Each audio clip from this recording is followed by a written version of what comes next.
안녕하세요. 예수목장교회 이노윤 목사입니다. 오늘 공부할 내용은 기독교 강의 1권 12장입니다. 하나님은 우상들과 구별되시니 홀로 한결같은 예배를 받으심.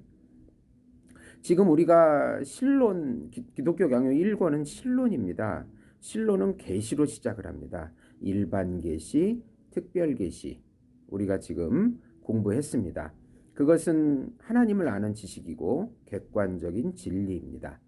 그래서 칼빈은 그 다음에 10장, 11장, 12장을 통해서 우상의 실체를 밝힙니다. 이제 삼위일체 13장 들어가기 전에 우상의 실체를 밝혀주므로 성삼위 하나님 삼위일체에 대해서 들어가는 것입니다. 오늘이 바로 그 12장의 마지막 장, 우상에 대한 마지막 장이 되는 것입니다. 1절에 보시면 우상 숭배는 미신의 산물이자 도구다. 네. 지금 나는 성경이 하나님은 한 분이라고 주장할 때마다 단지 그 이름 자체에 관해서 다투자는 것이 아니라 그의 신성에 속한 것은 어떤 것도 다른 것에 양도될 수 없다고 명령하기 위함이라는 사실을 간단하게 반복하고자 한다. 이로부터 순수한 종교와 미신과 다르다는 사실이 또한 명백해진다. 네. 하나님에게만 영예가 돌려져야 한다. 그것이 참 종교, 순수한 종교다. 네. 다른 것에서 영예를 돌려지는 것은 미신이다. 그러면서 칼빈은 유세베이아, 경건이라는 말을 아주 즐겨 사용합니다. 네. 이 유세베이아는 올바른 예배와 동일한 뜻으로 사용됩니다. 네. 경건이 예배입니다. 네. 왜냐하면 눈먼 사람들조차도 자기들이 어두움을 더듬느라 하나님께 터무니없는 예배를 드리는 일이 없으려면 어떤 규범을 붙들어야 한다는 의식을 항상 갖고 있기 때문이다. 이 경건 속에는 규범이 들어가 있어요. 그래서 이 파이타스라는 말인데 경건은 이 경건이라는 말로 이 번역되는 이게 라틴어 파이타스에서 유세베이아로 번역이 되는데 예배를 본질적으로 요소로 삼는데 렐리기아라고 하는 종교라는 뜻이 같이 들어가 있어요. 예, 경건은 예배와 종교로 구성된다고 볼 수 있습니다. 파이타스와 렐리기아가 유세베이아라는 어휘를 공유하고 있음을 보여주고 있습니다. 그러니까 경건은 확고하게 한 자리를 버티고 서서 자신을 적절하게 한계들 내에서 추스르고 있어요. 그런데 이 미신이라는 말은 규정된 방법과 방식에 만족하지 못하고 공허한 것들에 쓸모없이 과도한 무더기를 쌓아 올리는 그런 특징이 있습니다. 네, 다르죠. 예, 잡다하다는 뜻입니다. 예, 쓸모없이 잡다하다. 그런 개념이 들어가 있습니다. 하나님은 자기의 권리를 자기에게 돌리시면서 자신은 질투하는 하나님이시며 이 질투하는 하나님이 출애굽기 20장 5절인데 그것들에게 절하지 말며 그것들을 섬기지 말라. 나 내 하나님 여호와는 질투하는 하나님인즉 나를 미워하는 자의 죄를 갚되 아버지로부터 아들에게로 3, 4대까지 이르게 하거니와. 네. 제가 좀 이 왜 하나님 이렇게 질투하시지? 좀 어렸을 때 그런 생각을 간혹 했어요. 네. 근데 왜 하나님이 마땅히 질투하시는 하나님이신가? 자신에게 권리가 있고 자신이 스스로 있는 자라고 영원히 참 하나님이심을 스스로 존재하시는 그분께서는 마땅히 그분에게서 창조된 모든 피조물은 하나님께 영광이 올려져야 되기 때문에 그것이 만약에 우상으로 돌아간다면 당연히 질투하시죠. 이거 안 되는 일인데. 만약 사람들이 자기를 어떤 거짓신과 섞으면 그들에게 엄정한 보복자가 되실 것이라고 외치신다. 당연히 심판이 나오셔야죠. 하나님께 영광이 돌려져야 하는데 그래서 하나님은 구원하시나 심판하시는 분이십니다. 심판하시나 구원하시는 분이십니다. 하나님은 마땅히 당신에게 돌려져야 될 영예가 갈취당했을 때는 심판을 행하십니다. 네.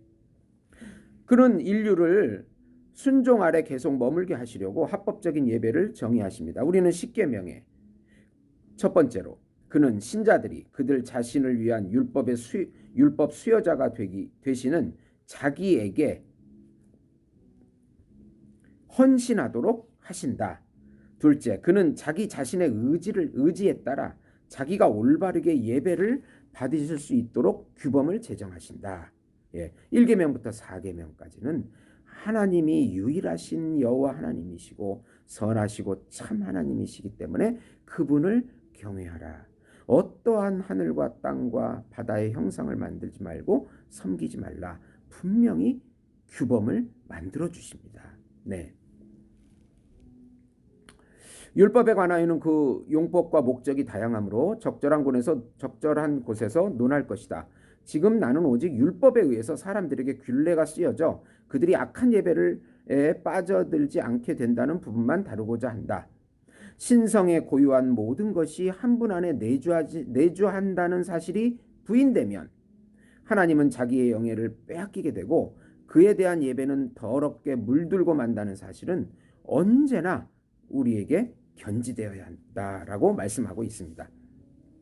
2절에 보시면 전적으로 부적합하고 하찮은 라트리아와 둘리아의 구별. 교황주의자들이 일컫는 라트리아 숭배와 둘리아 섬김의 구별은 하나님의 영예들이 천사들과 사자들에게 옮겨지는 것이 벌받을 일이 아닌 것처럼 보이게 하려는 목적에서 고안된 것이다. 교황주의자들이 성자들에게 돌리는 예배는 실제로 하나님에 대한 예배와 차이가 없음이 공공연히 드러난다. 실로 그들은 자기들이 궁색한 처지에 놓이게 될 때 라트리아를 남겨두어 하나님께 돌림으로써 그 자신께 속한 것을 온전하게 보존하고 있다고 변명하는 경우 외에는 하나님과 성자들이 차별 없이 숭배한다. 이 교황주의자들이 자신이 성자를 숭배하는 것을 변명하기 위해서 이렇게 구분해가지고 하나님에게는 라트리아 숭배고 다른 그 성자나 형상들에게는 섬김일 뿐이다 라고 하는 것이 교묘한 고안물이라는 것입니다. 사실 이 라트리아라는 말은 라틴 사람들에게서는 쿨투스, 예배라는 말로 쓰이고 둘레이아는 세르브투스, 노예 상태, 서비스, 봉사, 이렇게 고유한 의미를 갖고 있습니다. 네. 우리도 예배 드릴 때 서비스라는 말을 쓰잖아요. 그러니까 이게 같이 쓰여요. 이 라트리아와 둘리아가 사실은 하나님께만 다 올려져야 되는 단어들입니다. 네. 그러나 실상을 보면은 예배를 드리는 것은 또 오히려 쉬워요. 섬기는 것이 더 어려워요. 이것은 누구나 다 알고 있습니다. 예배 드리고 끝, 편하죠. 그러나 삶 속에서 나가서 섬기는 것은 더 어렵습니다. 네. 그러니까 성자들에게 더 큰 것을 할당하고 섬기게 하고 하나님께서는 그저 예배 드리는 것으로만 남겨둔다면 좀 부당한 배분이 아닌가, 칼빈은 그렇게 말하고 있습니다. 3절에 보시면 하나님이 자신에게 돌리시는 것을 우상에게 돌려서는 안 됨. 근데 성경에 이런 예들이 많이 나옵니다. 단지 예배라는 단어를 쓰지 않았어도 갈라디아 4장 8절에 그러나 너희가 그때에는 하나님을 알지 못하여 본질상 하나님이 아닌 자들에게 종노릇했다 라는 말을 단호하게 사도 바울이 합니다. 이 라트리아가 사용되지 않았어요.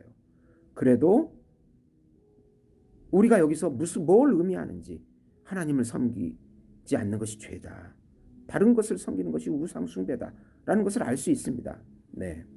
또 예수님께서 사탄의 시험 가운데 기록되었으되 주 너의 하나님께 경배하고 마태복음 4장 10절입니다. 이에 예수께서 말씀하시되 사탄아 물러가라 기록되었으되 주 너의 하나님께 경배하고 다만 그를 섬기라 하였느니라. 네. 여기 라트리아가 사용되지 않았어요. 경배한다고만 나왔죠. 그러나 우리가 그것이 뭘 의미하는지 압니다. 하나님께 대한 영예가 사단에게 들어가는 거죠. 그리고 또 계시록 19장 10절에 보시면 내가 그 발 앞에 엎드려 경배하려 하니 그가 나에게 말하기를 나는 너와 및 예수의 증언을 받은 내 형제들과 같이 된 종이니 삼가 그리하지 말고 오직 하나님께 경배하라. 예수의 증언은 예언의 영이라 하더라. 또 계시록 22장 8절 9절 보시면 이것들을 보고 들은 자는 나 요한이니 내가 듣고 볼 때 이 일을 내게 보이던 천사의 발 앞에 경배하려고 엎드렸더니 천사가 그리하지 말라고 그렇게 얘기했습니다. 네. 자신에게 경배가 올려져서는 안 된다는 것입니다. 예.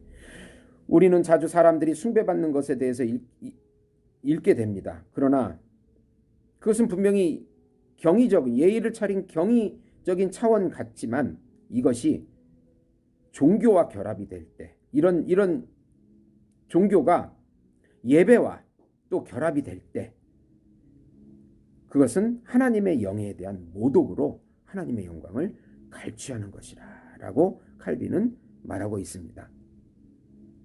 또 있습니다. 예가 사도행전 10장 25절에 마침 베드로가 들어올 때에 고넬료가 맞아 발 앞에 엎드려 절하니. 예. 베드로가 엄하게 고넬료에게 이 절하는 것을 말렸습니다. 네.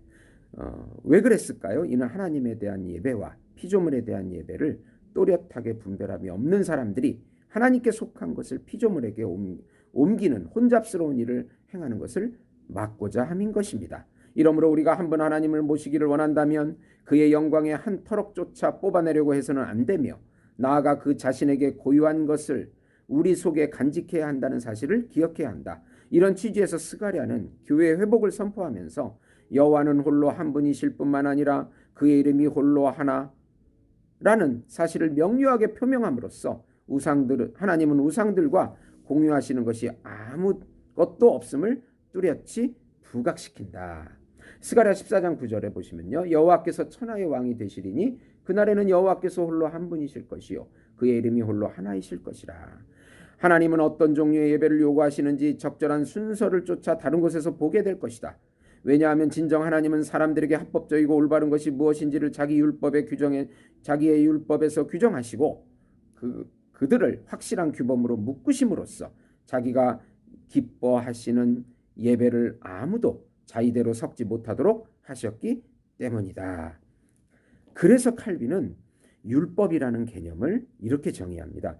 경건하고 이 경건 속에 하나님만을게 영광과 영예가 올려져야 한다라는 의미가 들어가 있죠. 경건하고 올바른 삶, 그것이 올바른 삶의 규범이다. 또 종교의 양식이다. 참 종교의 순수한 종교의 양식이다 라고 칼빈은 율법을 정의하고 있습니다. 사랑하는 성도 여러분, 우리가 부지불식간에도 하나님께 영광과 존귀와 찬송이 올려져야 한다는 그런 생각을 늘 가지시고 다른 것에 하나님보다 더 사랑하는 것이 우상입니다. 거기에 빠져들지 않도록 항상 성령으로 충만하셔서 마땅히 우리 성삼위 하나님께 영광 돌리셔서 큰 축복 받으시기 바라겠습니다. 들어주셔서 감사합니다.